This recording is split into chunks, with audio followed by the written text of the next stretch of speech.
Marami raw sa mga senador gustong sundin ang desisyon ng Korte Suprema na nagdeklarang labag sa konstitusyon ng impeachment case laban kay Vice President Sara Duterte. Yan ay kahit hindi pa nagsisimula ang botohan ng Senado ukol dito. Narito ang report ni Mean Los Baños.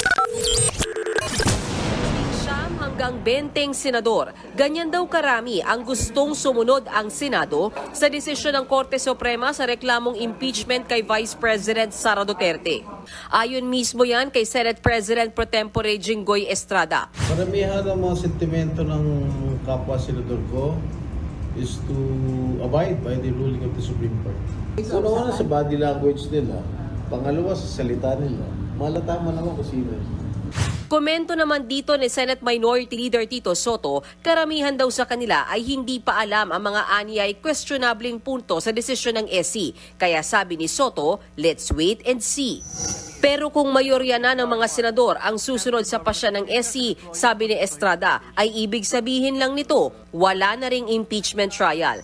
Hindi rin daw pipirma sa Estrada sa pinaiikot ni Senator Kiko Pangilinan na resolusyong nananawagang muling pag-isipan ng Korte Suprema ang hatol nila sa impeachment case ni VP Sara.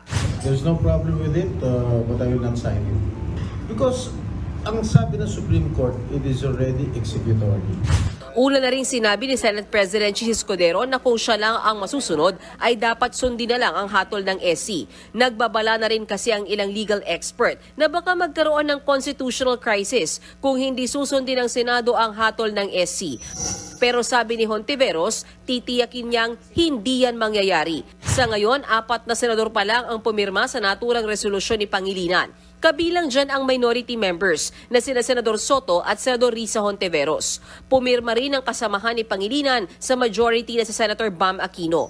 Umapila na rin sa Korte Suprema ang ilang citizen complainants. Sila ang unang nagreklamo ng impeachment laban kay VP Sara noong Disyembre. Hindi raw sila niniwalang labag sa konstitusyon ng impeachment case.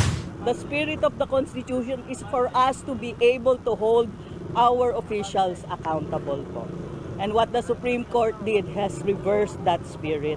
Sa August 6 pagbobotohan ng mga senador kung susundin nila o hindi ang desisyon ng Korte Suprema.